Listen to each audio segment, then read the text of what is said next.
Hi, I'm Zach with WyreStorm, and here at ISE 2025 we are showcasing our Bring Your Own Device and KVM solution.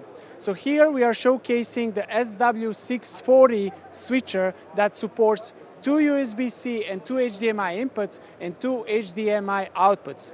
And not just that, it also supports wireless casting. That means that you can bring your own device and cast either using a MirrorCast or an AirPlay to send your content to this device. Also, it has a really powerful built-in KVM switch. That means that you can connect your USB camera, microphone, keyboard, mouse, and then send it to the laptop. Also, in order to control this device, we have the in-desk box 300 unit that can be used with the retractable mechanism to connect your laptop, press a button, and switch to the source.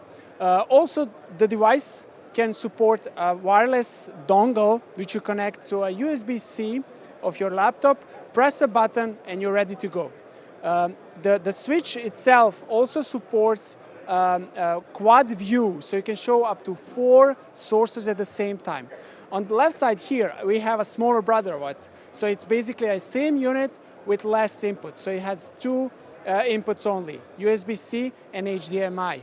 So if you want to know more about this solution, go visit WyreStorm.com. Thank you.